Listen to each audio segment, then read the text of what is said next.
2, 1. Welcome to Sidepiece. There's a random dog running down the street. I'm one of your hosts, Nick P. What's up? This is Tim J. It's always Shot Don. And this is the Sidepiece podcast where fuck your feelings. Pretty fucking much. So we just listened to a TikTok video of some cops that I don't know if they were even bothered about being aware that they were being recorded, giving us a rundown of how they feel when they're not around us. How'd you feel about that, Rashad? Doesn't fucking surprise me, honestly. Yeah. I mean, I feel like I should be triggered, but it's like, wait, it rains and I got wet. Pretty fucking much. I mean, it's grown up in the eras we've grown up in through the 80s, 90s, early 2000s, even through now as being grown-ass men. For me personally, this is nothing new to me. This is shit I've heard my entire fucking life. Yeah. And I mean, I could sit here and say it's because of the environment I grew up in, be it Park Hill, Montbello, whatever. Fuck all that. It's just, most cops are just fucking pieces of fucking shit. You give somebody a little piece of power. I've got cops in my family, but, you know, I'm not talking about them because cops in my family tend to be, for the most part, decent. I mean, they have a job to do, whatever the case may be, and they treat other motherfuckers as such. You're acting like a decent human being, you should be treated as such. If you're acting like a fucking ignorant piece of shit, you should be treated as such. But at the end of the day, we're all human fucking beings. But you're referring to people of color who have a badge. We are not right now. True. Well, I'm just saying, but I mean, on a broader scheme of things, particular cop in question in the TikTok, you know, outside of his being in the quote unquote public eye, they're all gonna say what the fuck they feel. It's fuck our feelings, fuck our existence. Because one of the things that he said was, well, you know what, before I even get into that, Tim. Does it matter though, like the people of color stuff? Because we sat up there and we seen these white Latinos sit up there and kill black people. We seen them be leaders. We've seen they right there with the Aryans and stuff. They do a lot of business, or they're right there with the Proud Boys and all this other stuff. So like all that stuff to me don't matter. And we seen black cops. I don't know if y'all ever been arrested, but black cops definitely put the cuffs on tighter than the white cops. I don't know why that has been. I don't know. That's just my experience. To quote NWA. Like, that's real. They showing out. Black cops, and I feel white cops. That's some real stuff, though. All right. To me, it's a systematic thing, though. That's why I really don't go into my whole thing about, like, some cops are good. It's like, I want to say it was Malcolm X that said, no, I think it's Farrakhan. And he sat up there and was like, you want to pause it? All right, Rashad, pause the recording because we got some fuck shit happening right now. Like, this is about a motherfucking bitch. You see us in here with microphones, cameras, and shit. You gonna pull your big yellow ass banana in front of the goddamn studio? Well, I mean, we having fun. They on the clock. We on the clock too. Straight out. Gotta pause this shit. Come back. We'll be right back.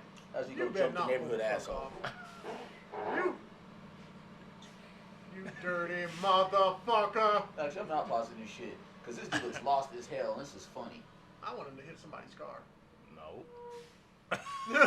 Like, He almost hit that dog. No, I mean, that dog. I've seen that dog go through hell. You seen that dog stop in the middle of traffic and just sit there and look like I wish you would. Wow. I'm gonna He do go ahead and put down some of the dampeners. He do like he don't give a shit. You know, I'm gonna miss the sun. The dog. That's funny. All right, and It is dark as shit now. it's because you in the room. All right, let's Wow. Damn. No, that'd be Dex. That was. Yeah, but since he's not here, That was inappropriate. like that leaves you. Okay. Yeah, you got. That's no colorism. Okay. I'm not a solar eclipse. I'm just saying, there's like, you know, milk chocolate, peanut butter, and toffee. This nigga said toffee. I hate peanut butter. Why we do this one live? See, again, Toffee. Tim has to be out of the room for me to be the brightest one in the room. Yep. That's how that one goes. Pretty simple. Yeah. Pretty simple. All right, we recording again? I never never stop pop. Oh, well, son of a bitch. We on this one. It's a side piece. What up? We have no filter. We give no fucks. And fuck that Penske driver. But yeah, no, Tim has a point. It's like, why am I going to sit here and let myself get triggered by normal, everyday shit? Well, I think we have to see the dangerous part though is being aware and being triggered, you know, and what actions you take afterwards. Because if we just ignore it, that's dangerous as well too. True.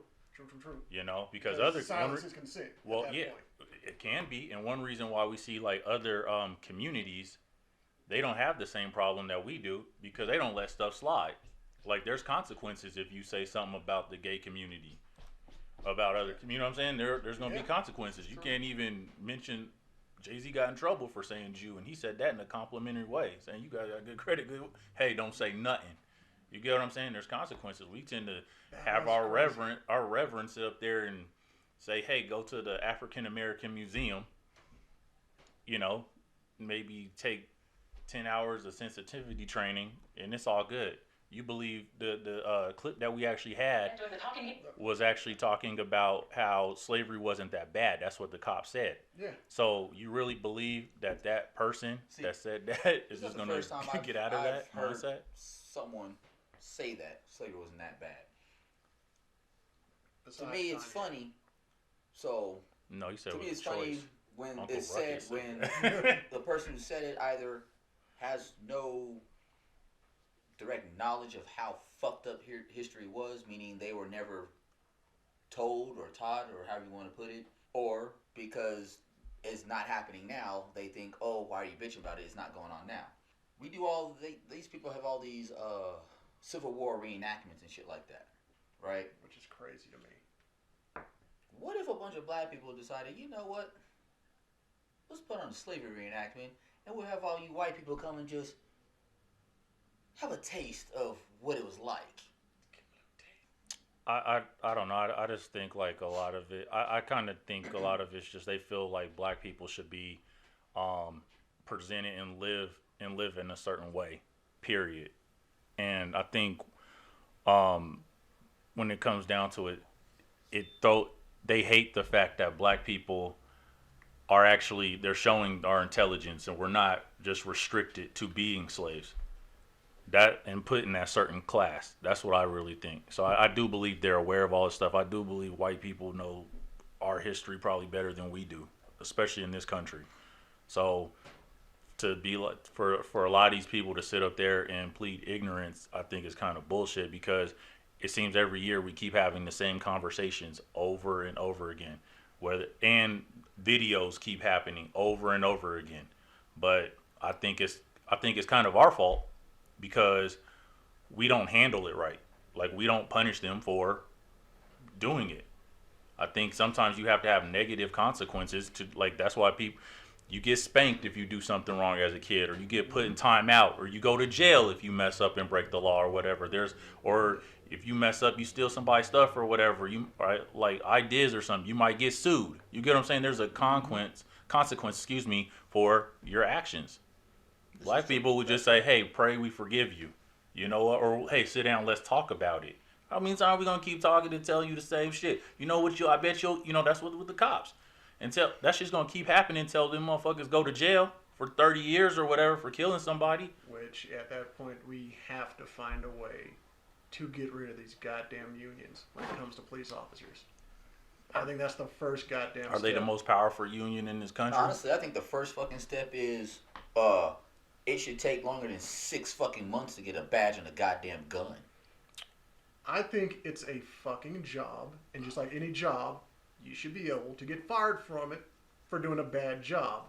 And if you do a terrible job, you should be banned from ever doing that job again.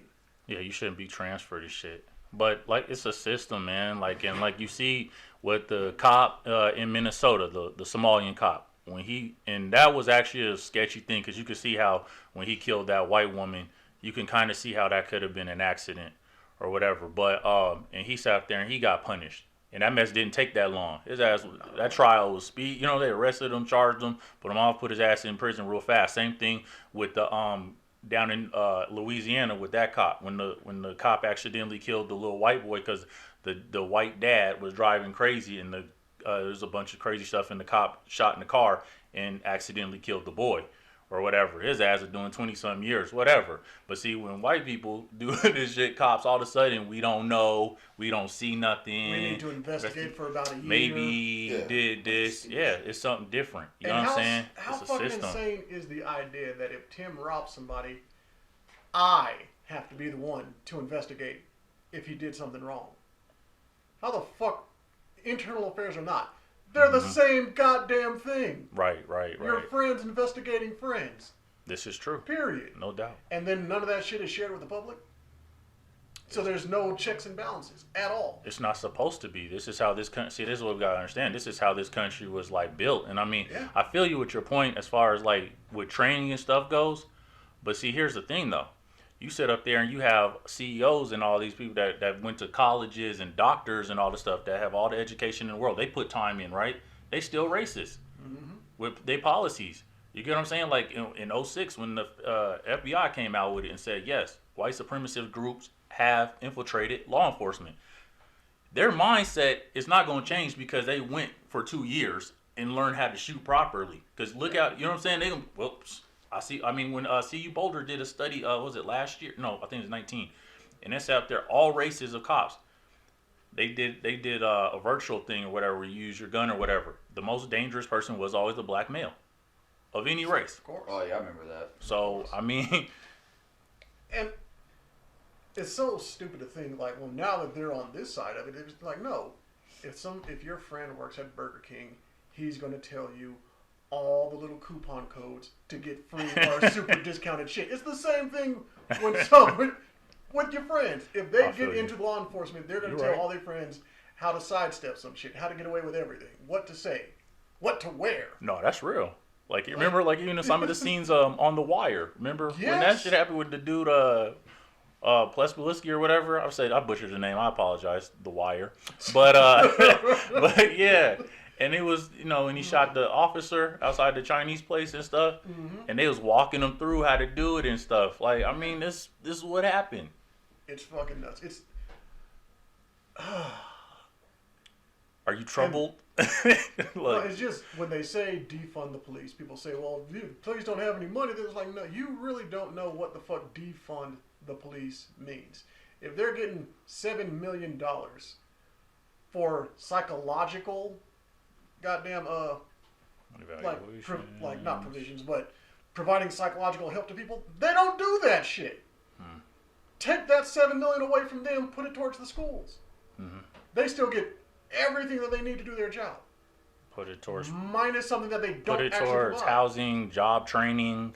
You know what I'm saying? Like, that's what I'd be talking about. Like, you know, how about, and I mean, even with Biden, with this prison, with the private prison thing, I mean, it sounds good headline, but if you read that bill, it's kind of bullshit and it really doesn't help. But I also want to say this, and black people, we got to stop this stuff, man. Yes, we get disproportionately thrown into prisons and jails and stuff and targeted. This is true. But all of us ain't prisoners. You know what I'm saying? All of us ain't go to prison. All of us haven't gone to jail, bro. So what I'm saying is, and even if you have and you're out, how about we sit up there and we put programs and that money to where we're putting to programs in job training, our housing is better, our education systems are better, and I mean trade school. You know what I'm saying? There's more options and stuff like that besides where you can shoot basketball at. You know what I'm saying? Like real IT programs. You know what I'm saying? We help people that maybe just been out of work for a while. Maybe they're tired of sitting up there doing manual labor. Maybe they need to learn computer skills. You get what I'm saying? Sure. And the weird, strange thing to me is they will say, you're a felon, you can't get this job, you can't get this job, you can't get this job. They will give them jobs that don't pay properly, which means that they're not going to be able to live properly, which means you're basically forcing them to go and do shit improperly. Because poor people do it, of all races. Poor people commit crimes. Exactly. And then you have people who have 60, 70, 80,000 a year income saying, no, why the hell would you raise the minimum wage to 15? Yeah. Because if you do that, then prices for everything are just going to go up. They've been fucking going up. The shit hasn't changed basically since the 80s. You know what I'm saying? So we're looking at like 30-something years where cost of living has gone up, but people's wages haven't. So, like, I mean, it's just crazy. Yeah, I mean, Reaganomics, we've already seen the shit don't work. Obviously. But y'all still push. And shout out to Obama because he definitely kind of implemented kind of the rising tide thing. That's basically trickle down. Same bullshit. But he was a Reagan guy. He said he'd probably be a Republican if it didn't have it. You know what I'm saying? Like, this is what I'm saying. That's why I say folk read bills. Like, just don't watch CNN and these other just cable news stuff. You know what I'm saying? Or if your Facebook headlines and shit. Actually read. I know it's hard sometimes and people don't have the patience, but other than that, don't talk on it. Exactly. Because you sound really stupid, and then you have people like me that just make you look really bad. And it's such a sad thing just because this person was crying when saying it on their TikTok, on their Instagram video, on their YouTube video. That doesn't make it the fucking truth. Exactly. That just means they're a good storyteller. They know the power of the story. They know how to. They know how to. White women have been using it for years. They know how to. Don't mean to call. They know how to pull in an audience. They know how to. They know how to garner attention, so to speak. You know what I mean? Law of power. Court attention at all costs. Pull up some Oscar type bullshit to make something that is not factual, so to speak. You know what I mean? True. And then people, instead of doing their fucking research, fact checking these stupid ass people, they're like, they were so passionate, so upset about it. It has to be true. No, you fucking retard. Hey, that's how you get away with cheating on your girl. No, bitch, I said I was at Brandon's. I don't give a fuck what that receipt said. And here's the thing. Here's the thing. Fuck? There's the fuckery. The only argument dumbasses have in this era is I don't see any slaves running around due to the 13th Amendment. It's like, okay, so you heard about the 13th Amendment. Have you actually read it? Yeah. Because it clearly states slaves are still here. They're still the backbone of this whole fucking country. Yep. They just... Boy, that was a good con game. All they did is they... It's like, right? Fucking soft just to give some of these people a layman's terms definition of the 13th Amendment, they moved slavery from being a public commodity to a private institution. Well put. Prisons, fucking jails. It's still slavery because they are still making a profit off of these people. We're not paying them a fucking wage. Well, hold on, they do pay them not a livable wage. Yeah. Quote unquote. Yeah. You know, when this comes from somebody who's worked in jail system before, you know, I've worked in a jail and you Rick Rossed it. It's bullshit. You know what I mean? Real shit. The system is fucking bullshit. Yes. It's all tied up, man. Nobody's that's why all the fines and shit, you know what I'm saying? They want you to. And especially despite what the media says, like for the past like 20-something years, in this country, crime's been going way down.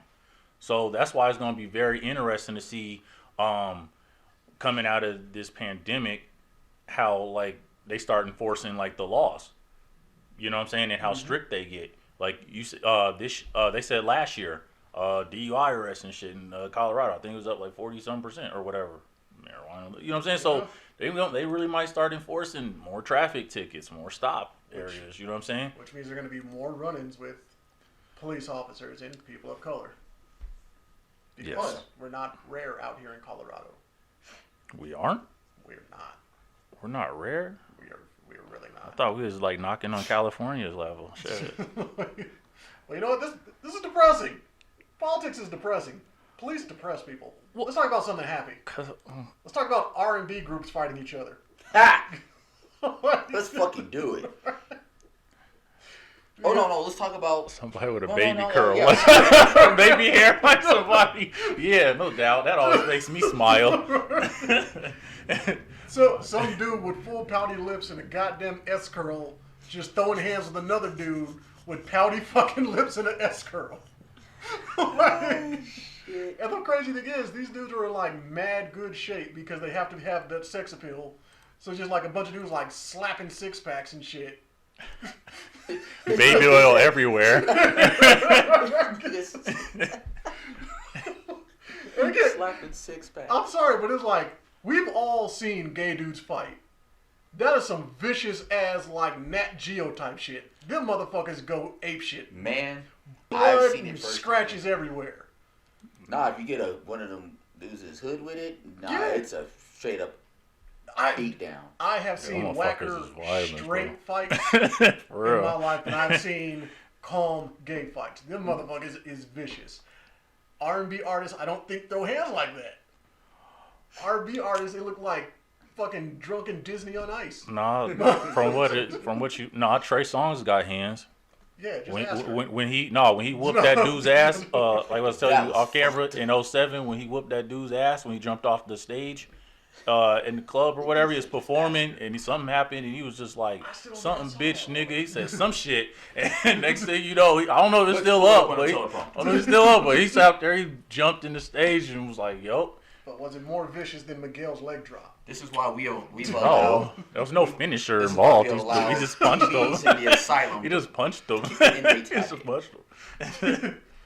I don't know, and I didn't see the Jagged Edge Drew Hill fight though, but I think there might have been. I mean, what? One group's from Baltimore, the other one's from what? Decatur. I don't know. That might have been some hood shit. I don't know. Just because you can harmonize, don't be. I don't know, bro. I got an opinion, but I'm gonna leave it there. What's your opinion? What's your opinion, man? This is a side piece. What's your opinion, man? You said Baltimore and Decatur. Yeah. One of those areas is God. I knew where this was going. Yeah. My bad. Sorry, guys. That was my fault. I'm just saying. If you had to put your money on one of those cities in this R&B slugfest, who you putting your money on? Decatur or Baltimore? G Unit. This nigga's stupid. That's funny. You can't tell me they ain't fucking R&B. They don't all fucking bitches. I want to be your lover. Niggas said they are. You can touch on me. Let me touch on you. All right. Yeah. Now we're those was bars. We're about to eat 50 Cent's newest meme, and Nick's gonna troll him until he cries. That was some shit where you was like, man, somebody need to shoot this nigga again, so he got some more shit to talk about. Cause he was singing too much, man. I don't know. 50, nigga, what you doing? Let's see, I already saw that clip. Trey Songs arrested for fighting at the Chiefs game. I got my opinions on that, but whatever. What's your opinions on that? What happened? Like, was it bad? Because people are going. I've seen the clip. It wasn't all that bad. I don't think it was bad for him to be arrested. It's like someone must have recognized and said his name. That's that singer Trey Songs. And the cops were like, celebrity, lock him up. That's some people are saying that. If you watch the whole video, it doesn't seem like it was all that bad. It made it seem like he jumped up and just started fucking mauling his fucking cop, and that was not the fucking case. Well, excluding Nick.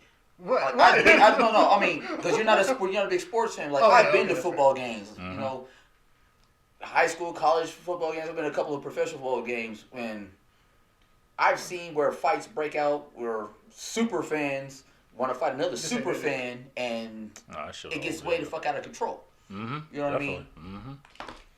Well, I mean, you say I'm not a sports fan, but I've seen drunk people in public in general. So, I mean, is it really any fucking different? Now look at this. They're saying Trey Songs is beating this cop's ass. Where's Trey Songs? Where's the cop? The cop's on top of him. Then he gets up like, hey.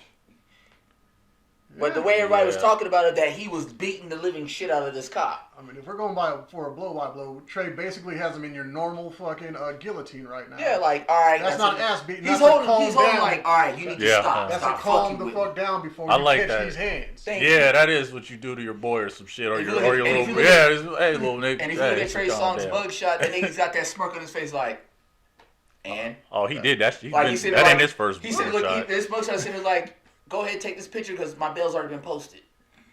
It's just a formality. Man, he just sitting there calm because he already knows these motherfuckers will shoot me. I'm just gonna hold him in a headlock till everybody comes and pulls him. So this cop's really sitting there like, yeah, Trey Songs sent them notes my face. Yeah, it hurt. Like, no, he literally just hemmed your ass up. That cop whooping his ass. My daughter listens to your shit. She likes black dick now. What the fuck? Which is such a weird thing.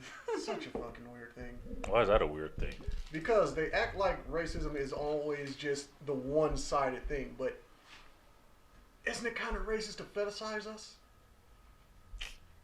I don't know. They don't want a black boyfriend. They just want to see if our dicks match the stereotype.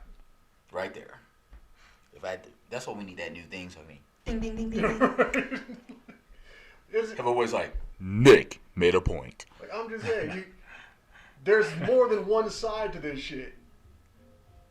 And I've been on dating apps within the last decade. Tim's been on websites in the last decade. Rashad's just completely off the market. We know when it comes to the white girls, you got the big dick. Bitch, I got like half an inch. Leave me the fuck alone. Just go on about your fucking day. Stupid cunt. That shit is just annoying. Wow. That shit is, yeah. I don't need to ride on a stereotype. I don't want to show up just for that. It does help though.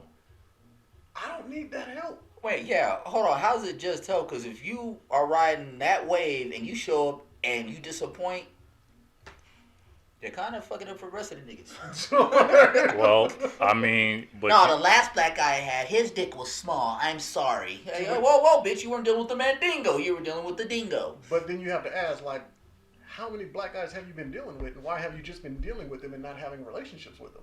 Ah, see, well, like, you just been fucking them just to make dad mad? Mm. I mean, what's really the fucking deal? You are not an ally. You're just mad at dad.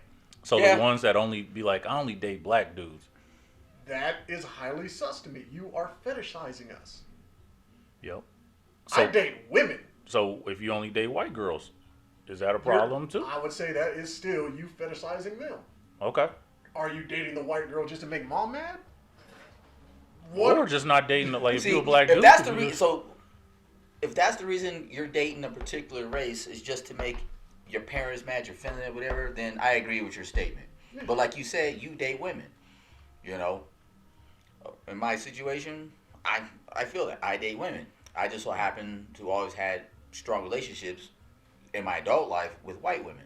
Yeah, which that is fine. You know, but you know, and there's gonna be some people that are disagree with the statement. Is like me personally, I don't see color. If you happen to be white and we happen to kick the fuck off, cool. If you're black, we kick it off, cool. Asian, Spanish, whatever the case may be, we kick it off, and it works out, cool. Now, when other people start bringing that issue of color into it, like, well, why you with that white bitch? Why you with that Mexican bitch? And all this and that. Now, okay, well, you just mad because I'm not with your ass. Yeah, it's like, I'm with her because when I went to her, she said, hi. And then when I come to you, you say, why are you with that put in whatever race here, bitch? Yeah. I don't know. I got mixed feelings. Or you try to spit that game, or you try to spit the game at that particular person, and they fucking, you know, kick you to the curb, you know, give you that cold shoulder, but hit you with the TLC. I don't want no scrubs. Yeah, bitch, I just walked in here. Exactly, like, but then, then you actually conversate with another female, or if you're a woman or man, you know, the other person, another person, and y'all hit it off. But now your salty ass is mad about it. Well, bitch, I gave you the first shot. You rejected that bitch like the Mutombo. So I went to the other end of the court and shot. You know what I mean? So I went to Walmart. They didn't have what I want, so I went to Target. Bam, there it is. I don't know. I kind of understand. I think sometimes this shit do get a little bit deeper though, because I do believe there is self-hate sometimes. Just being around some black men, they do. So I think some motherfuckers really hate their moms, bro, because for some of them to be like, I only mess with black girls if they look like Halle Berry, if they Halle Berry fine, but then sit up there and they mess with none but white girls, but they be like threes and shit. That shit be the crap. Like talking to a lot of black women, that's what shit a lot of them have problems with though. A lot of that shit be like, well, what the, you get what I'm saying? It's like, well, what the fuck? And they walking in with white bitches that look like they found them with like bikini bottom. Something like that, yeah. But you get what I'm saying? Yeah, some of that shit, kind of like some of these black women, you know, and not to just pick on black women, but any woman particularly, you know, that talk shit to men of their race about dating outside their race, but the end game is they end up being with somebody outside of their race. So how hypocritical is that bullshit? Like, oh, all these years you gave me shit for dating such and such, but you end up with such and such. And then they do everything they can to justify their decision. Well, that same bullshit, like, well, when I tried to talk to you about it, you just weren't feeling it. But this, like, bitch, that's the same goddamn definition of why I date this person I gave your dumb ass. You can't flip that shit on me. I just think don't think and then the person you end up getting with that's is it usually ends up with some fuck off, some complete fucking waste of goddamn I think DNA. the clash is the generalities that we tend to think of, because a lot of times you do hear that shit. Well, it's because, and a lot of that shit is always like stereotypical shit from both sides. That's fair.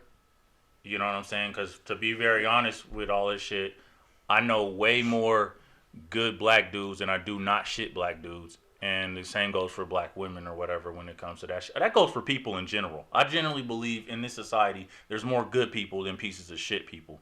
Now, the thing that I do worry about is the way the media, we're allowing the media to control us now, because to me it is impacting our behavior. Oh yeah, definitely. I think with not trusting each other, I think that's the biggest problem. We don't trust, which means you don't give a shit what you do towards that person. God, that's a scary fucking picture. A little bit, but then again, very. I'm kind of into women with muscle, so you know. Still. But no, I feel what you're saying. That is, but yeah, you ain't never lied. This is a side piece where we're supposed to be talking about fuckery and shit. So. Well, I mean, just to coincide with what we're talking about. But yeah, no, Tim has a very valid point there. You know, because I was raised in a household where I was told, never bring home a white woman, but my mom only brought home really specific black dudes. I'm like. Where are you finding these dudes? It's pretty much the same dude every fucking time. Oh, you know why I'm laughing. Because I know the type of dude your mom brought home. And I'm just sitting there like, I cannot take relationship advice from you because I see what you were bringing home. The only person that specifically went against her will was my brother. First chance he got, he brought home a white woman. Well, I've always dated outside my race. It's like, and I used to get hell for it. Like, sometimes it was that really super deep negative hell. Like, really, why would you bring that in? And then sometimes it's kind of like, I see what you're doing. You know what I mean? Like, it got like when I moved to Texas, it was bad because I actually got asked a question by my grandma one day. She was like, "Why don't you find a nice black girl to date?" And I looked her dead in her face. I was like, "Do you not see what neighborhood y'all moved me into? The only other black person in this neighborhood is my aunt and uncle 4 blocks that way, and the one black girl I go to school with over there. And she does not like me. It's like y'all kind of forcing us to associate. She does not like me. And at the time, she didn't like me. Like, we became friends and whatnot, but it's like I was not the type of nigga she wanted to date. She was not the type of female I wanted to date. You know what I mean? I go to a school where it is 97% white and less than 0.1% black. And I feel you, because like in college that shit happened. And I mean, I was messing with shit. I was trying to keep that shit all black. There's such a small, population of us and shit like that. And I was trying to keep it all that shit. I was messing with chicks that, oh my God, what was I thinking? And like, just so she, you know what I'm saying? So I was that's how I'd be at one of my first because we was just we was on that same wavelength and stuff like that. So I definitely understand. Sometimes that shit is just like a numbers game or whatever. People around me it turns to arranged marriage. It feels like, to a certain extent. Like when I lived in Texas, I had certain people around me that they would kind of try to help guide me away from the wrong female in a sense. Sometimes they're kind of like, let's see how this plays out. You know what I mean? Because there's a few females, that I was attracted to that I had no business being attracted to. Mm-hmm. There's this one particular black girl I was attracted to. She went to surprisingly, the rival high school where I wanted to fucking go because there's more of a black population.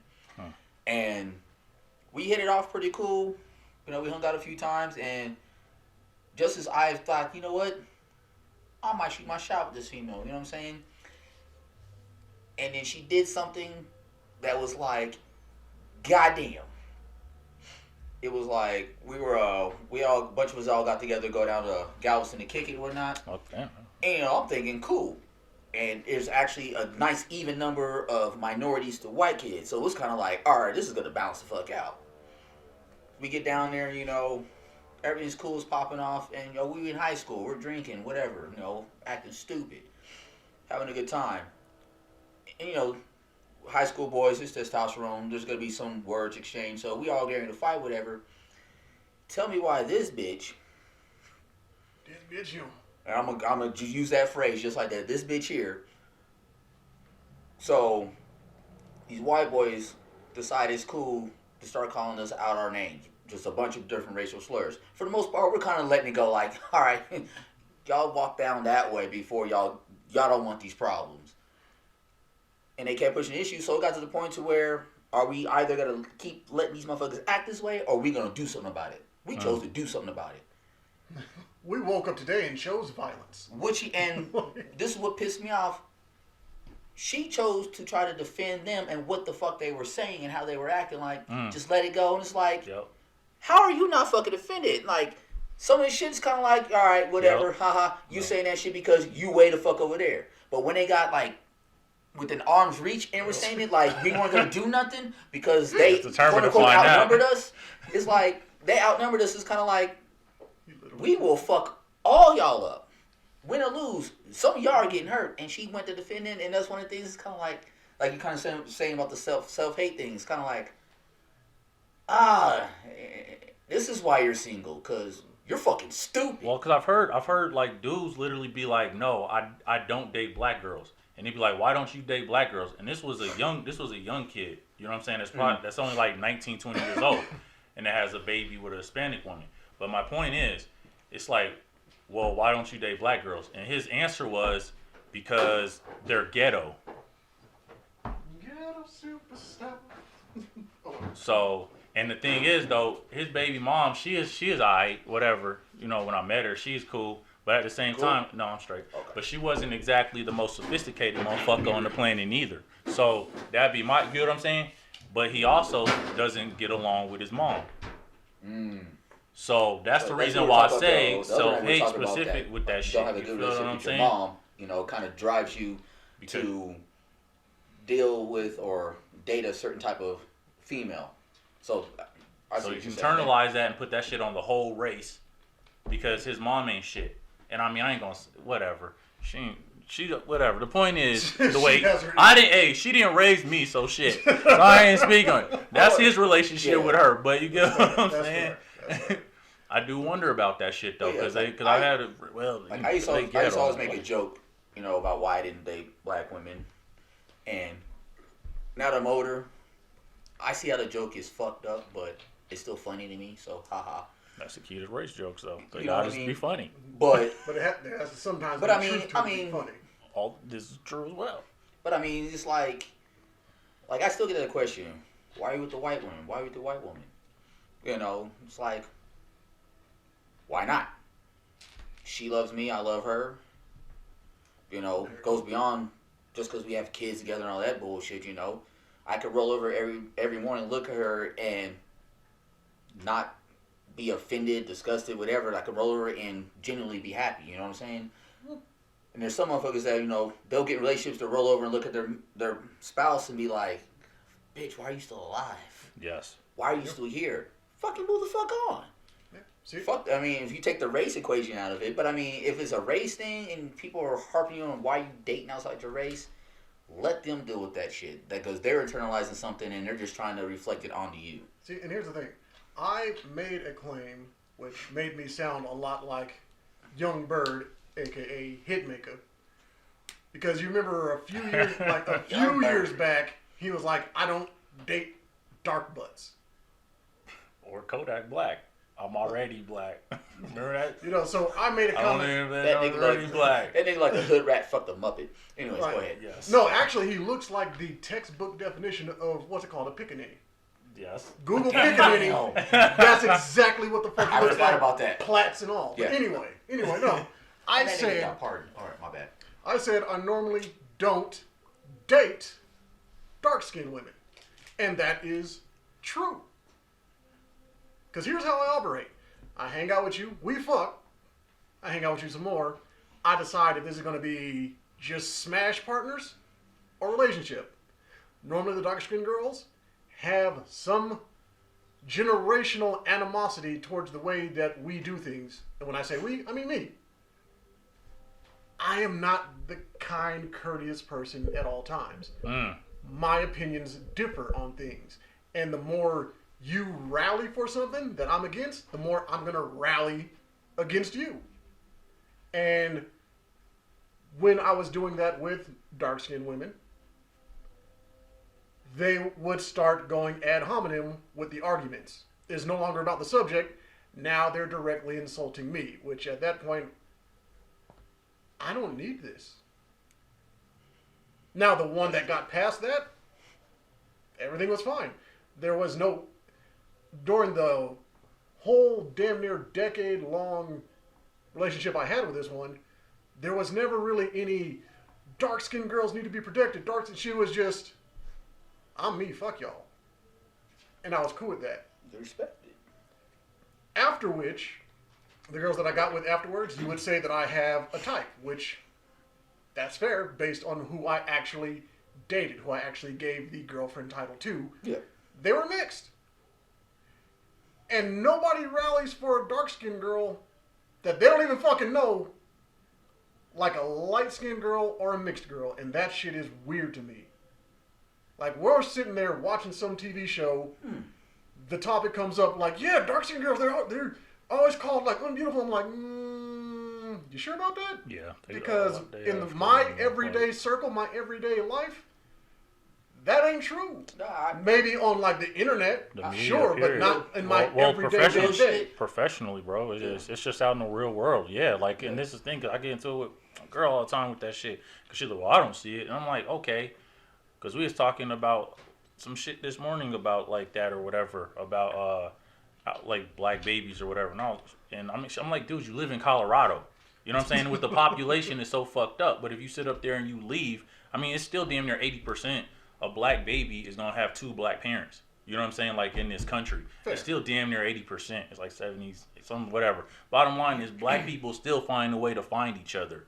Despite what the fucking media wants to sit up there and put out there, which is propaganda, because now you're seeing a whole bunch of black women with white dudes on a lot of these commercials now. Yeah.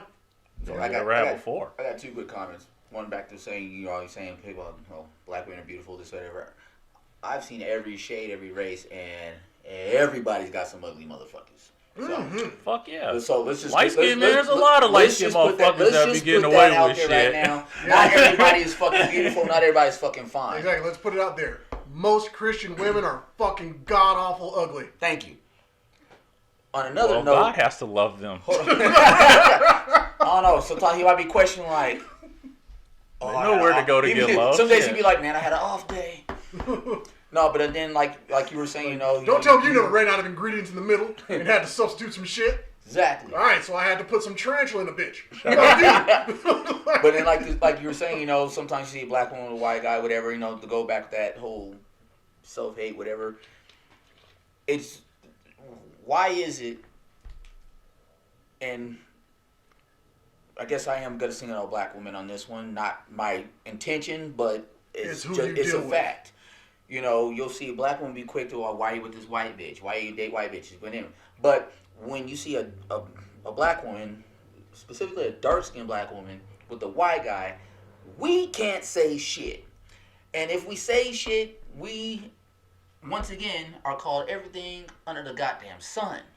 Except we're a child of God. You know what I'm saying? That one because they'll be because they'll be real quick to be like, why you hating? Why you being this? He's like, bitch, that's the same shit you said when you saw me with Becky. Now you're with fucking Connor, and I can't say shit. So when I'm with Becky, you can say whatever the fuck you want. But now you're with Connor, I gotta shake this motherfucker's hand and be cool with it. Let that motherfucker bring some potato salad, some raisins in it, and see we don't fuck him up at the barbecue. Now I want to try potato salad with a raisin. Don't do it. Don't stupid, fucking do it. Do not do it. I want to try it. Don't do it. No, don't do it. I have had it, and it's the most sickening shit on the fucking planet. But see, thing that I do deal with on a daily basis is black people saying that mayo is gross. Mayo is fucking delicious. That shit's good. I like it. That shit is fucking tangy. That shit is good. That shit's good. Like, not Miracle Whip, but actual real mayonnaise. That shit is good. I've had mayo. There's some recipes where mayo is required, and me personally, I just don't like mayonnaise. I never have. Oh, have I eaten it? Yes. If it's on a sandwich that's given to me, will I eat it? Fuck yeah. I'm gonna turn down free food. Fuck is wrong with you? You know what I'm saying? But if I got an option to say, hey, no mayo, cool. Don't put that shit on my fucking hamburger. Don't put that shit on your hamburger. I actually like doing that shit too, though. And then barbecue sauce. Like, I mean, me personally, I am a Miracle Whip guy. I always have been. I don't know. To me, it's a taste thing. But I've seen how mayonnaise is actually made, and it's fucking super interesting to me because I am a science geek. And we actually did an experiment when I was in school one time, and I was like, oh, that shit is cool. I'm not going to eat that shit, but thank you for showing me how it's fucking made. You know what I mean? No, that's fair. That is fair. Okay, this is don't try potato salad. This is my personal question. You motherfuckers that do that shit are abomination of the devil, not God. All right. So when the relationship, 45 minutes into this shit, we don't say anything funny yet. So when the relationship is over, though, okay, because you brought that shit up, and it's time to quote unquote move on. Like that, just kick a motherfucker out the bed. Fuck it, it's not working. I don't like you. You suck. The sex is bad. You're ugly. Cool. Right. Your breath stinks. Thought it was gonna pass. Damn, Tim has a checklist. So Tim keeps a checklist by the day. It's like, all right. I can't talk to you no more. You're stupid. He rolls every morning. All right, this bitch's head is whack. Check. You're bad for me. I'm trying to quit drinking, but I have to be drunk to be around you. This is just bad. I'm gonna be dead. This bitch ain't killing me. Fuck it. But like, so your farts have singed my foreskin. Get out. Oh my god. Yo. Nick's checklist is a bit more extensive than others. What shit do you get back? Like rings. We were talking about this there. Rings. Like, okay, do you ever try and get a ring back, or should they automatically like offer to give it to you? And if she keeps it, and like she still has it, let's say it's been like 15 years, it's still in her jewelry drawer. Nigga, are you reading my mind right now? I'm just asking questions. I'm gonna give you a scenario. Well, before you give a scenario, I'm going to give my response. No. I want you to go. No. I want to hear your shit first, but I have a scenario I'm going to give him. And hopefully it gives some perspective on this question, but I want to hear your response. Valentine's Day gifts, they're gifts. Birthday gifts, they're gifts. I love you random gifts, they're gifts. An engagement ring is like a signing bonus. We are agreeing to go into this thing, and if you don't fulfill your side of it, which means you say no or the relationship ends before the marriage happens, give me my shit. You have to return that signing bonus. Yes. That's how I feel about it. An engagement ring is not a gift. Promise ring? That's a gift. That's a gift. What intent? Because there's strong intent on that shit. Finish. Hold on, because I got a scenario. When it comes to promise rings, I think that's a bullshit concept in general, kind of like a purity ring. That's South Park. So that's not a thing that I even respect. That's funny as fuck. There's no legal ramifications for a promise ring. That one I quit with. Hold on. If you're an adult, that's funny. If you're an adult outside of fucking high school, fuck that promise ring bullshit. Yeah. You know. So, so in my opinion, they give you this signing bonus if you don't fulfill your contract. If you get fired or whatever, if you exit this early, you have to give that shit back. That's the engagement. It's like an advance on a record deal. There you go. Okay. There you fucking go. Yes. So, we're in an agreement. I or you have broke this agreement. Give me my shit back. All right. So, I'm going to give you a quick version of the scenario. Guy and girl get together. Date for a while. Everything's going great. Guy gives girl a couple of gifts. A necklace. And at one point gives her a ring. A ring that's pretty important to him, but he feels she's going to be important in his life for the time being. I want you to have this ring. It symbolizes something between us. Mm-hmm. Y'all break up over some fuckery. If there's anything better to break up over. Oh. I would give more details, but... We are recording. Yeah. I get it. And a certain friend of mine, he's going to laugh his ass off at this because there's more to this story than I'm giving out, but I digress. Fuckery happens, relationship ends. Dude decides, want my fucking ring back because it was a gift given to him from somebody important in his life. Uh-huh. He wants it back because, bitch, you are no longer important to him. She ducks, dodges, doesn't give it back. Fast forward about 10 years. That's not a fast forward. That's a leap. Oh, yeah. Quantum leap. That's a quantum fucking leap. That's jumping chapters. Homeboy's friend runs into said female years later. Remembers the situation. Remembers what was not returned. Decides to say something about it. Like, hey, you still got my boy's stuff? Yes, I do. You ever plan on giving it back? No.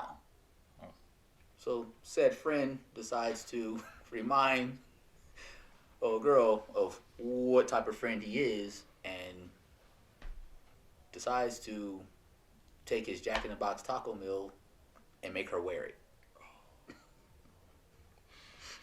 With the comment, give my boy back his shit.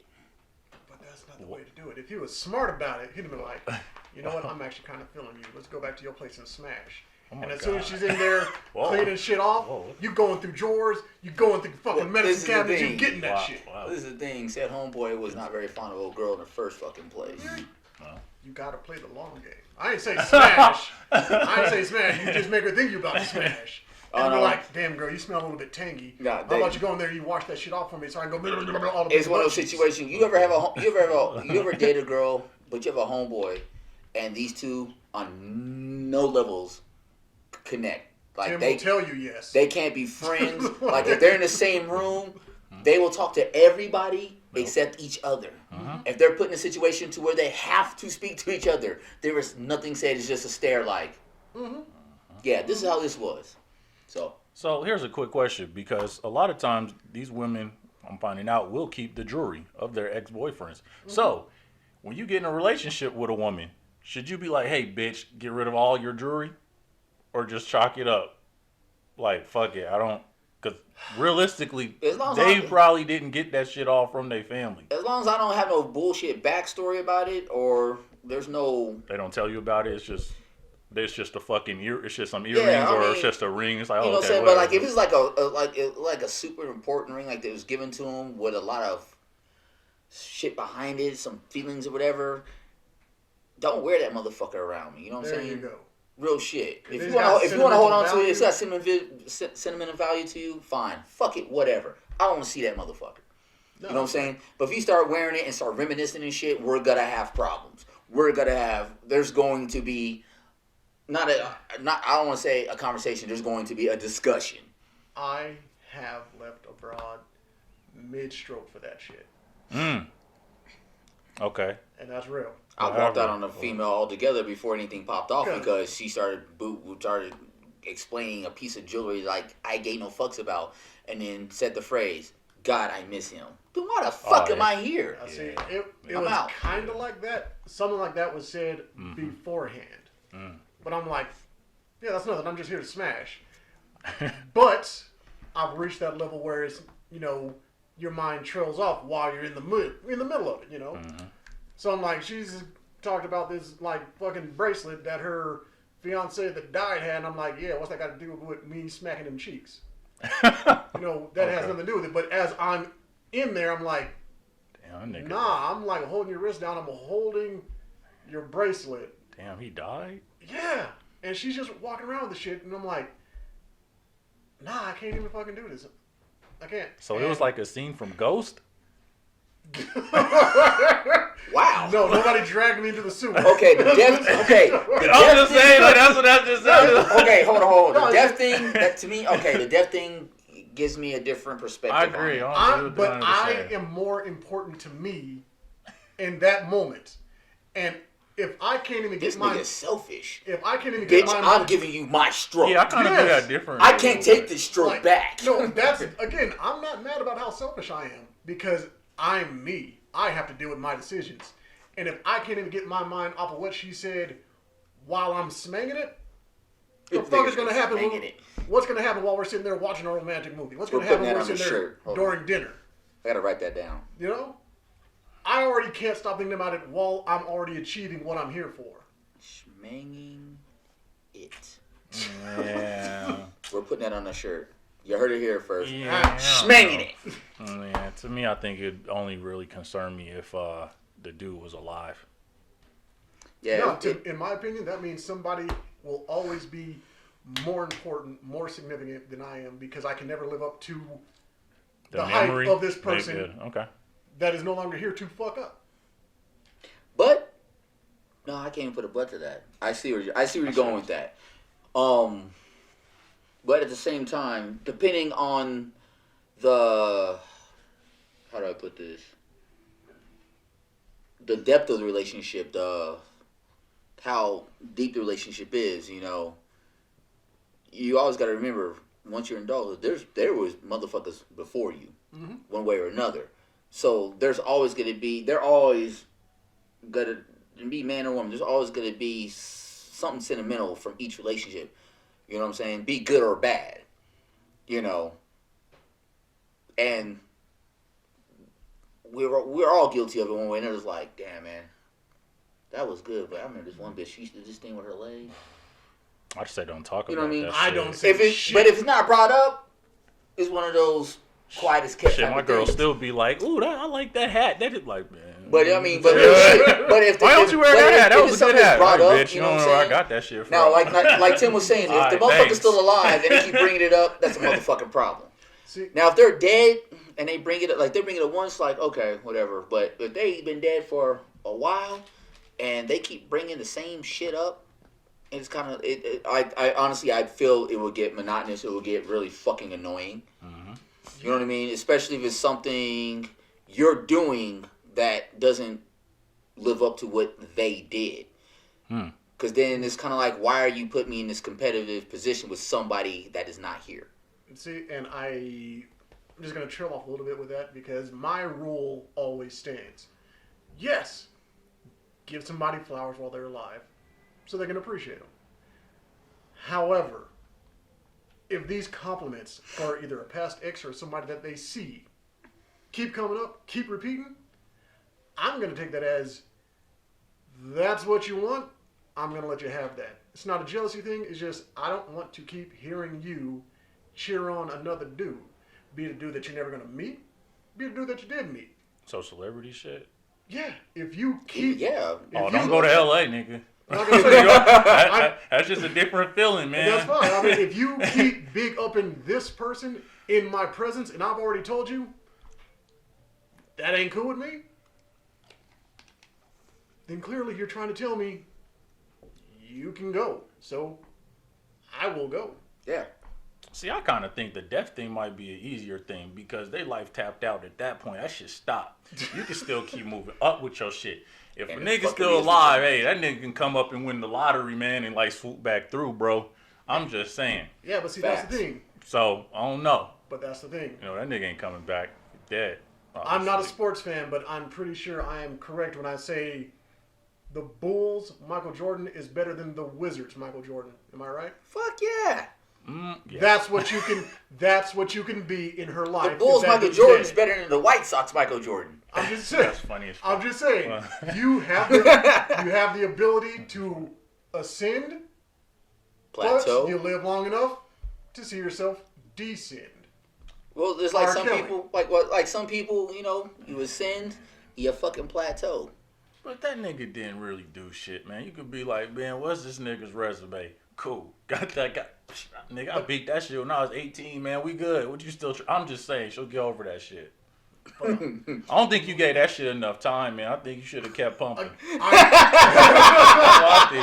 I know what my ego can handle, and I'm fine with that. I am not trying to make any personal breakthroughs on that. I just think you should have like kept pumping, came, and then. I got to a point a long time ago where I'm just out of competition. If you feel real shit, if you feel real shit, if you feel my stroke game doesn't compare to the last nigga that was stroking you, then why the fuck am I here and that nigga's not?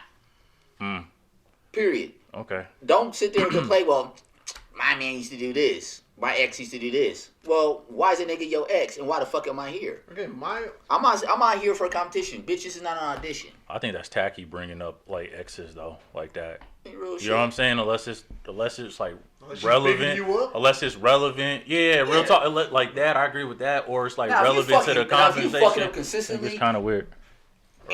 Well, my ex would have never done that. And if it makes you think like, God damn, I stepped my game up. But if you're doing it just to be fucking petty, come the fuck on. Man, my ex would have never. Well, the nigga's your ex, or if vice versa, fuck with her. The bitch is your ex. Like so if they never did that and they're not here, what the fuck happened? I don't want to hear it. I'm not trying to compete with somebody that's no longer here. You chose me over them for a fucking reason. Normally, let that shit the fuck go. Wouldn't have done that. And see, here's the thing. I can understand if they literally say, my ex. If they say dude's name, right then I'm out. I'm good. He looks like SpongeBob. I'm gonna head on out. Yeah. Because the thing that bothers me the most. I've had that done. It's kind of like. It's like when you see celebrities just basically swapping the same person around relationship-wise. Just basically going in a circle jerk. I'm like, you understand that the world is bigger than your fucking circle, right? Shout out to Laura Harvey. Yeah, right? It's like they're playing Uno with nothing but reverse cards. And that's the thing. I go sometimes through great lengths to make sure I'm not getting anybody I know's side pieces. No, that's real leftovers. That's I don't like that shit. That is I don't weird either. to me. I get everybody as a pass, but I don't want to have to see that shit. You feel me? That shit's no. I'm not that cool. Because yeah, like I said before, it's not your body count. It's the proximity that I am with my Eskimo brothers. I don't like that shit. I feel you on that. That is what'll piss me off. For those of you who don't understand what an Eskimo brother is, please rewind to season 1 of Mouthpiece and check out a few episodes because it was thoroughly defined and explained. Yeah, that's the thing that I don't like. I will go all the way to a different fucking state before I mess with Tim's ex. Before I mess with Tim's, side piece. I don't have any side piece. Well, I'm not saying side piece, but I mean his old conquer, his old notch. I just have some sex. I don't want to deal with anybody that Rashad has given a Trojan helmet to. Oh God! I don't want that shit. Vice fucking versa. God help us. But yeah. And so again, when I was in middle and high school, I used to go with the jocks, main squeezes. I was their little secret. I don't want that shit anymore. That shit's weird to me now. That shit's gross. Yeah. That's one reason why I wouldn't want to sit up there and be like a side dude. I mean, it's moral implications now for me, but it's just nasty. You know what I'm saying? Yeah. Like, and I'm bragging. You know what I'm saying? Because we fucking. I fucked your bitch. Like, yeah, like that. To me, that kind of comes off gay a little bit too, because a lot of times when that shit happens, the dude is more excited. You know what I'm saying about the dude. You know, talks more about the dude than the actual pussy he got. Because you sitting there like, this is what Tim likes. That is fucking gay. Tim's dick was here last night. You know what I'm saying? Like that's weird, bro. Like am my ball slapping you like his ball slapping yeah. you? That is fucking gross. God, that's real shit though. That's why I'm like, yeah. That's why I hear the song Jesse's Girl and I'm like, I don't ever want a friend like you. Like you sitting here, like I will lick my girl in the ear as a joke, and he's sitting there like, I wish that was my tongue. Oh. Like, what kind of gross bastard are you? That is funny as fuck. Like, but that means, that's not my style. That's not what I do. That's not. What I do. So How I Met Your Mother. Yeah, that's just trash. Like the Ted and Barney and Robin thing, right? Mm-hmm. Was that not the weirdest shit? The weirdest shit. Like you. Weird. Yeah. It was made for a great show. From what I saw, I didn't watch all of it. Well, just know that we had how many seasons? Like 7, maybe 8 of him chasing one broad, and then like 3 episodes we actually meet the mother. And then after that, it's back to the old broad. Because he did, and it was stupid, and she was stupid too. Like, all that shit was dumb, though. And, I mean, well, because, I mean, Ted got Robin. They dated for like a year. Barney's obviously around. You know what I'm saying? So he sees how in love. He kind of actually helped Ted get Robin in certain episodes and situations. Have you met Ted? You know what I'm saying? So, I mean, so he sees how much in love, all this other shit. They probably talked about sex, all this shit. Like, oh, she's great, marriage, all this other shit like that. And then, like, the next season, he smashes Robin. Now, it was some fucked up shit. He did say he was wrong, but very weirdly, all of a sudden, the pussy tamed Barney a little bit because he kind of gets into her. A little bit later, they end up dating, and that's cool. And everybody just sits around like, that's cool. That shit ain't cool. And again, how gross well, I'm not even going to blame Barney at all for that situation because Barney came in like, yo, I ain't shit. And they're like, yo, you know what? Barney kind of ain't shit. And then Barney showed you, nah, really though, I ain't shit. I'm like dodging STDs every other fucking day. He's kind of right. Like, you know that boy. I've had people be like, stay away from that guy. Yeah, so it's like, yeah. Like, if you're gonna be Barney's like buddy, his friend, accept him for who the fuck he is. I mean, he was foul, and he did say he was foul. My thing too with Ted was he never was mad at Robin over that shit though. He was still just kicking it with that while he was saying, I'm not kicking it with Barney or whatever. We're just gonna say, what? I'd be more mad at the chick personally than the dude. I can't be mad at either one of them because as soon as there's Barney sweat on her, I'm done. That woulda. I'm fucking done. But he's like, man, I wonder where he was fucking her. Was he in like all three of them bitches, or was he just like beating off and jizzing on her tits? And it was like, that's still turning Ted on. He was in love, man. That shit is that's not love. That's this is why I never finished watching that fucking show. No, the show is good. Everything around that is fun. Even like the whole. I hated Marshall and Lily though. Marshall and Lily were great. Cause they were bullshit. That was too. Okay. Who hates those overly couples that everything is, hey babe, can you pass the mustard? Thanks babe. Oh, you want some tea babe? Oh, where's my lighter babe? Thanks babe. Like, fuck off. That shit's crazy. Shout out to the couple I'm thinking about right now, you piece of shit. Cause boy, that's why we almost lost the friendship for a little bit, cause that bullshit. No, but to be fair, really shit like that. But to be fair, like that whole shit wasn't real. That situation where like Marshall and Lily broke up, and then like it was revealed how they really met, what her real intentions were. Is like, damn, your whole shit was based on a lie, bro. Like, damn, you you can have the last of my cooking. It's like she wasn't there to smash your partner though.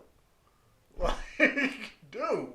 That shit is funny, man. I think like a lot of shit. There really aren't too many like Disney moments, bro. It's like, so how did you meet? Ah, shit, we just met at the club. Shit, like I don't know, like sorry, no, I don't know. I swiped left. I swipe right. I don't know. Fuck, that's all that happened. Shit. Like shit, I ate her ass in the back of Papa Do's, and now we can just have. I don't know. Like... Shit, a TV show was on. She stayed and watched it. I don't know. Shit, it's just like, all right. Ate her ass in the back of Papa Do's. I stole her Netflix password. I don't fucking know. If there's a restaurant you should never eat somebody's ass in the back of, it's a goddamn seafood restaurant. That's all I'm gonna say. Oh my god. Sorry, I had to pause on that. I was like, what? Take Tim a second to comprehend and analyze that statement. Yeah, I mean, them cheddar biscuits at Red Lobster are a little bit different than them stuffed crab heads, is all I'm saying. Everything gets a little different. Oh, Jesus Christ, thank God I was done with my beer. I'm just saying. This is why I drink when we do this. Wow, fucking. But, yeah, to go back to the original question, yeah, engagement rings definitely have to be given back. Yep. Well, that's interesting. Asking questions. Yeah. Here's a question off of that. Uh-oh. After a divorce, what do you do with your wedding band? I know what I did with mine. I think I checked mine out the window while I was driving. Oh, mine's in the bottom of the bay in Washington State. Yeah. There we go. Okay. Yeah. So nobody thought about pawning it? Nobody thought about visiting the pawn shop or nothing? Oh, no. Mine was not really worth much. Oh. It wasn't important that mine be worth money. It was important that hers be worth. Yeah, that's right. Mine is. Do men give a fuck about their ring, or should they give a fuck about their ring? You know what I'm saying? Like how it looks or some shit. Or... Like mine had Batman symbols all over it. It was like one of those little spinning ones. All right. So it was mad, but all right. I'm not like the fuck. I'm not like spiritual and all that bullshit. I don't think I can like charge up crystals with my love. I'm just saying I believe that piece of jewelry just had ingrained darkness in it after a while, and I didn't want to deal with it. Like, so it was Dark Knight, man. Well, like with mine, like after the whole, I got married super young. The whole ceremony, like I think I wore mine for like maybe a month or so, and it wouldn't stay on my finger, so I put on a necklace. So I always wore it around my neck. Then after we separated, I just hung it off my rearview mirror in my car. All right. Because you look so nonchalant with that shit. It's like, I did. I mean, I hung up the thing, just, I don't know if it was just a reminder or some hopeful wish or some bullshit or whatever. But then when it came to just the solidified point that, yeah, this is not going to work out. This is not happening anymore. And I remember one day when I lived in Washington, I was driving by the bay, and I was like, and the thing's just swinging. I'm like, pulled over, grabbed it, walked out on the dock, took the thing off the chain, looked on it, and looked what was engraved on the inside of it, and I fucking chucked that bitch as far as I could. And I have no regrets. None. Like, I watched, I was like, Soof! When I watched it, I was like, bloop! I was like, got my car, met up with the fucking rest of my fucking racing team, and got ready for street racing that night. It was like, But honestly, you had a full day that day. That was my day off. Oh shit! But honestly, I was out testing my car because I just retuned it. But think about it. Think about this. I remember that day vividly because I won a lot of money that night. I would say how much of what you go through after a breakup is actually actual heartache versus your ego. That's where I was thinking. Attacked. That's where I was thinking. How much is that? There's pride. Depends. And after a while, I realized I don't know if there was ever really any love there. It was all just. See, that's what I was going to get to. It depends on what was truly what was. Goddamn. Excuse me. What was truly invested? What was truly invested in a relationship? Yeah. You know what I mean? How much of yourself did you truly invest in that relationship? Because there's been relationships, I'm sure everybody's been in, where you invested a lot into it. So when you broke up, that shit hurt on some type of level. It fucked you up some type of way. You know what I mean? But then there's some relationships you've been in, it's kind of like, yeah, it's over. You're like. Cool. All right. I'm surprised that shit lasted as long as it did. Yeah, like for real. You'll say shit like that. It's like, well, we gave it a good fucking run. High five, handshake, fuck you. All right, bet. Either way, yeah. What's your homegirl doing tonight? I don't really care either way. Is your homegirl free tonight? Because your homegirl's been looking fucking tasty. You know what I mean? Like from day one. But I mean, seriously, it's sometimes it all depends of what was invested in that relationship, be it on your part. Well. Yeah, be it on your part and what you guys invested together. And honestly, I think mine was more of sense of duty to make sure I'm there for my children. And then it was ego to find out that, wait, I settled for you.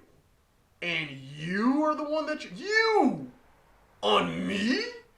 Yeah, that was all ego. That was not heartache. That was ego break. Yeah. The ex-wife, mine was... we were both in the wrong situation. I said we got married way too fucking young. A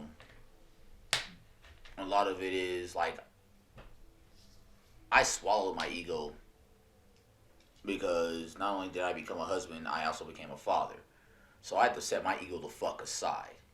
I had to give up a lot of things in my life that I should have been experiencing at that time. You know what I mean? Then I had to start battling my own inner demons, Shit I had to deal with that she just chose not to understand or give a flying fuck about. Fine and dandy. We both did our dirty situation. When it came down to make the decision, the final decision that, you know what, I can't stand your ass. I'm done. I can't fucking do this anymore. For me personally, it was kind of like Tim said. Like Tim said, I was like, fuck that bitch. I can't believe this shit lasted this long. But then with me personally, then I started thinking back, kind of hindsight of all the shit I sacrificed, gave up, and pushed it aside to try to make that shit work. And it's kind of like, bitch, can I sue you? See, can I get some compensation for this bullshit? I couldn't put my ego aside because I was resonating with Kanye West throughout the entire thing way too much. It was like, wait, his ego alone got him to where he is. Be it earned or not, his self-confidence got him there. And I was resonating all the way through it. And even at the end, my dark, twisted fantasy is the what got me through that shit. That helped get me through that, especially Blame Game. Fucking Blame Game, dude. Like, I remember that year. Like man, look, some shit. I was giving my mom a ride somewhere. That shit didn't work for me. I was giving my mom a ride somewhere, and I was playing that shit on repeat, and she was looking at me in the car like, I'll beat a motherfucking ass. He'd call me bitch. I'm like, you're alone, Mom. No, I listened to that too, and it's kind of like, man, fuck this song. Devil in a Dress. But it made so much fucking sense. It's kind of like I remember the exact time I was listening to it. It was like, shortly before I made the decision that I'm done, I can't do this anymore. Like I had got back with the ex-wife, and was trying to make it work, and she decided she was gonna keep doing the shit she was doing. And I was like, bet. And like when I caught her in the bullshit she was doing, I could have blew up, I could have exploded, but I was like, cool. That's what you want to do with yourself. I know which direction I need to go. Which is kind of scary because he's like the Black Yosemite Sam. Fuck you. I just don't never want to see him with like twin revolvers. But no, like somebody like, getting shot. Like I could have been pissed off, but the whole situation that she got herself caught up in was so fucking comical to me. It's kind of like, really? How can I get mad? This is a small ass town in Northwest Washington where every nigga pretty much knows each other. Yeah. Outside of if the nigga's military, the rest of us probably don't know this motherfucker. You know what I'm saying? And you decide you couldn't step outside the circle of niggas in town. So it was comical to me. So it was like I couldn't really fucking get mad about it.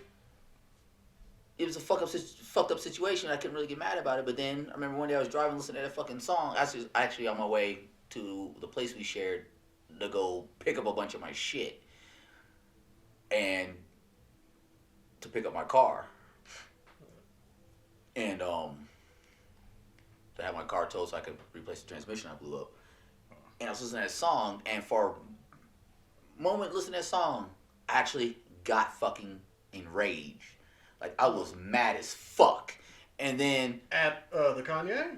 No, just the whole situation. And the song kind of just started making me think about a bunch of shit. Okay, yeah. But then when I pulled up, I saw her stupid ass. Oh, I tell you. And I was like, oh, I want to strangle this bitch. Nothing opens your ears to lyrics like being in your emotions. Yeah, so... Fuck yeah. But like, I pull up in front of the spot, right? First person I see is her, and that's my first reaction. Is like, I want to strangle this bitch. Who's provoking? Then I look and see my daughters, and I was like, I can't do that. Then I saw my car. I was like, man, let me load this bitch up. I had to fix my transmission, get up out of here. You know what I mean? So it was like, and then as I was leaving, as I loaded my car up on the trailer and I was pulling the fuck off, I played the song back again, and I started laughing. It's kind of like, is it? I was laughing about it. I was more concerned about my daughter and my car than how the fuck she felt. Because I gave my daughter the biggest hug ever. I was like, I'll see you in a couple of days, whatever. She's like, okay, Daddy, love you. And she goes and hugs the back of my car, and I drive the fuck off. So. Yep, I feel that. You've been surprisingly quiet, Tim. That's kind of worrisome. About what? Like, no, like that was a crazy time frame, though. You know what I'm saying? It was like, because especially like songs like that hit you. Because I was definitely going through a breakup situation. Then I remember she sat up there and she got one of my best friends involved. She said she had a thing for him. So, and I'm one of those people like unfortunately sometimes I hold things in, so I kind of told him about it, and he's like, that's some stupid stuff or whatever. But at the same time, you still kind of do just be wondering, like, but what if she ever, you know what I'm saying? And you get, like things can just happen. Honest, but are you just covering? Did something happen? Yes. Mm-hmm. And the thing is, and I'm just going to be very honest, and even afterwards, you try and bridge everything back, because she laughed it off, like, remember, like, whatever. And he's like, come on, man, I wouldn't do that. I know what y'all was going, all that other stuff, whatever. But at the same time, it's like nothing can ever, you kind of have to pick a side, though, too, because, nothing would ever be the same, because, being around each other, you always going to think, like, is this a possibility? Like, did it happen? Or could it happen? You always going to, because it did. Like, one time we was just sitting, me and him, we was just drinking one day. He's like, you really think I fucked blah, blah, blah. You know what I'm saying? And I was like. It's like, you got a dick. She has a vagina. And he's just like, man, no. He's like, dude, she be doing shit because she knows your insecurities, bro. And she knows what pisses you off. You know what I'm saying? She had me trying to eat, like, a whole thing of bacon every day and shit. She had me trying to gain weight and shit, bruh. Yeah, man, I was considering steroids and shit. That's why I hit her back with a few little things about her weight. God damn. And I was the heartless one. Psychological warfare is a motherfucker. She tried to give me a stroke. Fuck her. You know that damn sodium. You're like, I'm black. I was trying to eat everything. Don't know how to eat that damn much. But anyway. No, man, it's wild. It's like Kanye got me through some shit. That's why up until Dark Twisted Fantasy, I will ride for Kanye. After Dark Twisted Fantasy, he lost his mind. I'm gonna be real. Joe Budden did too, though. For me, like, Joe Budden got me through a lot of stuff too.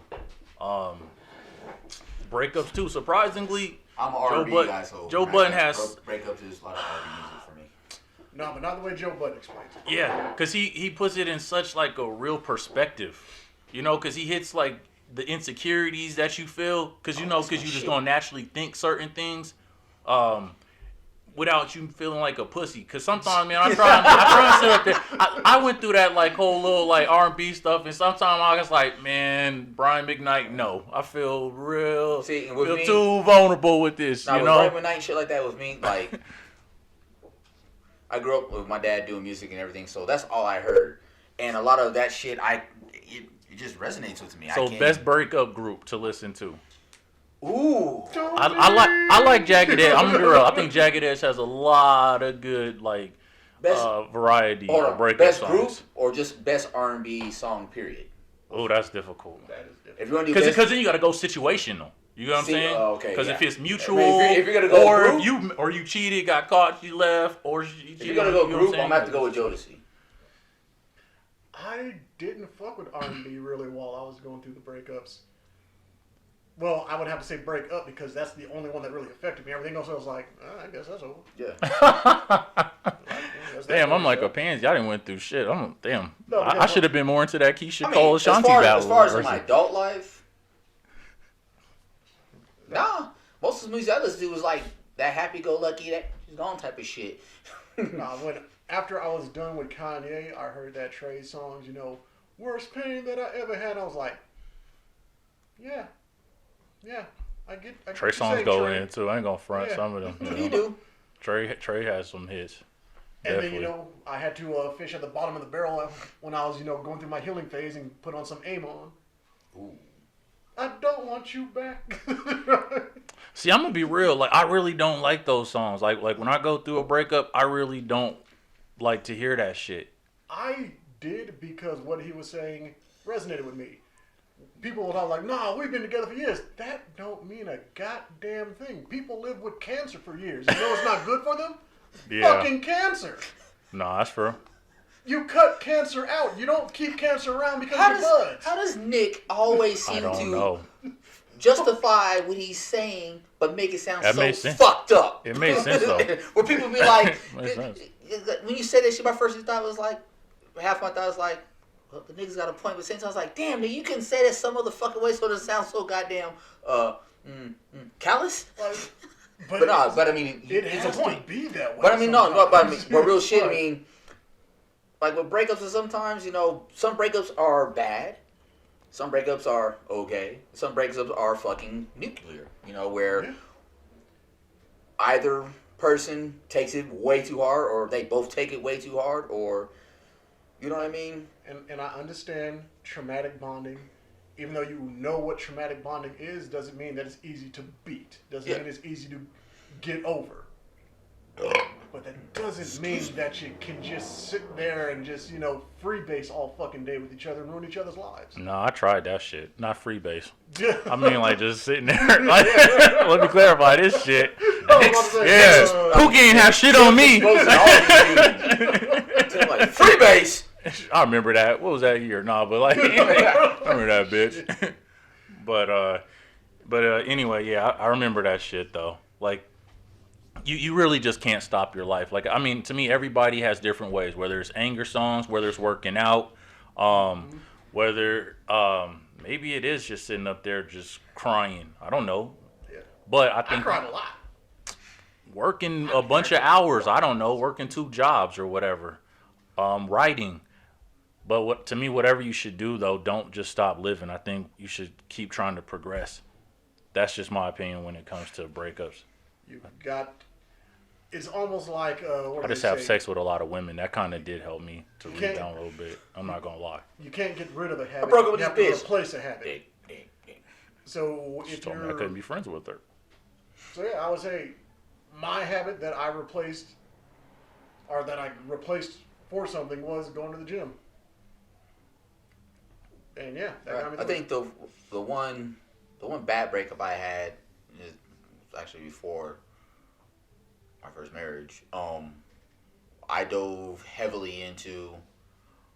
I got really heavily into my music, my martial arts, and I got really back into working on cars and stuff. Mm-hmm. You know what I mean? Like, I had to find ways to cope with it, and at first, I guess a few months of the breakup, whatever, it was really fucking hard to see her. You know what I mean? If I saw her, it always brought up some type of feelings, be it sadness, be it anger, or whatever the case may be. And then as time went on, replacing those feelings with something tangible, it made it easier to deal with. To where the point when I saw her, it's kind of like, hey, bitch. You know what I mean? It's like, because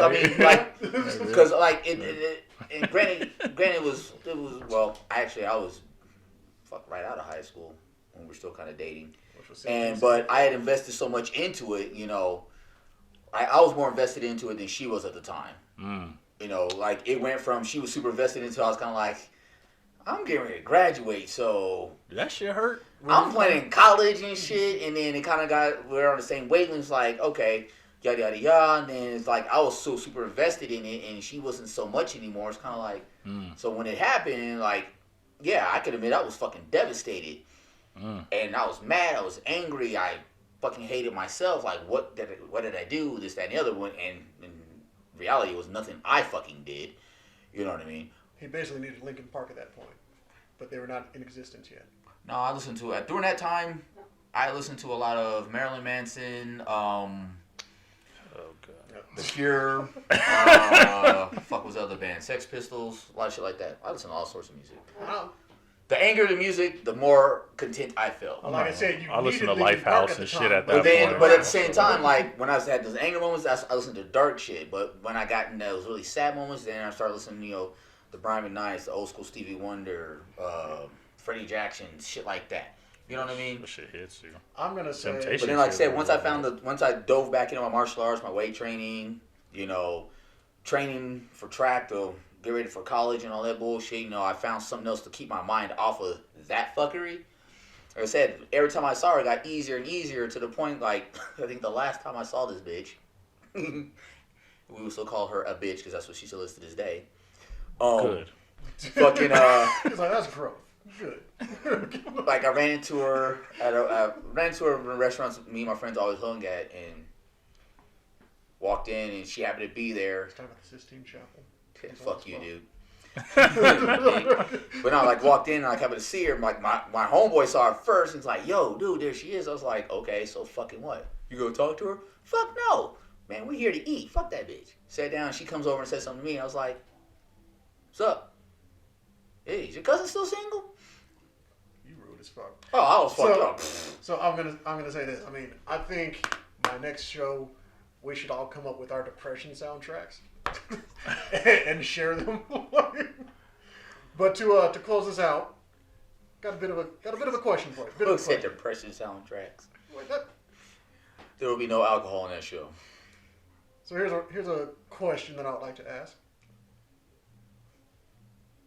What is my real nature or identity? You asking us what we think yours is? No, yourselves. Oh. What do you think yourselves is? Me, personally? I was going to say they're trying to hurt your feelings. Good it luck. wouldn't work, but I was going to give it a goddamn try. No, I'm kidding. I pawned them for a Sega Genesis game. But no, I would say I believe, no matter how much I would want to say something positive, I believe, personally, I'm just an agent of chaos. Not saying that I'm a negative entity. I think I'm just a needed entity that gives disruption to maybe destroy something that's already pre-built so you can build something better. I fucks with that. That's just me. Me?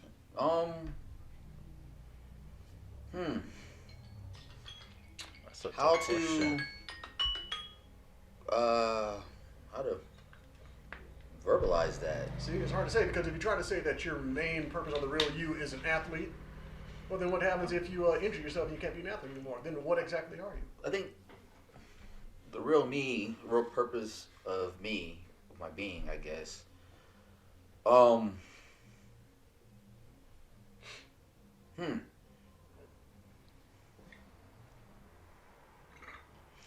That's a hard one for me because It's not meant to be easy. yeah, I mean, for me, I can go a few directions. Like,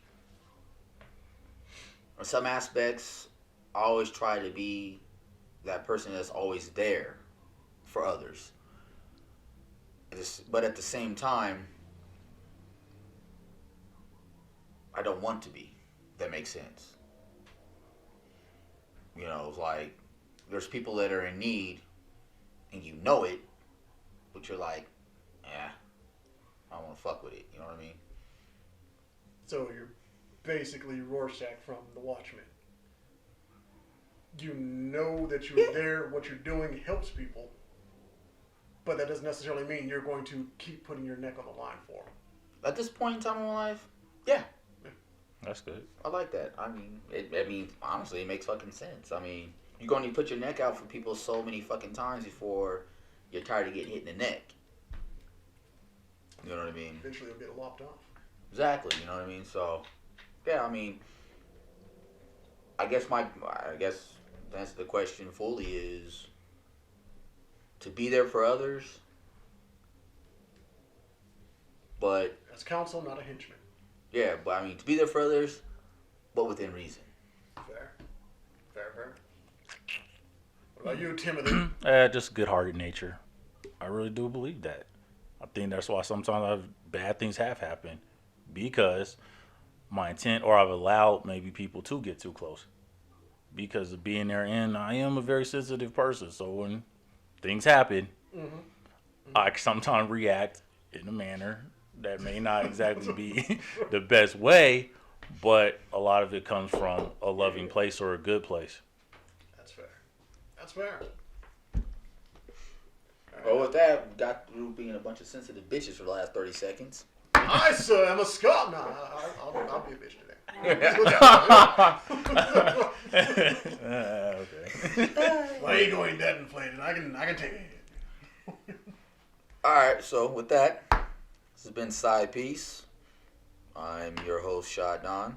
Tim J. Nick Bay. Oh, we did it in reverse. That was kind of dope. Alright, we'll catch you on the next episode of Fuckery from the Asylum. Peace.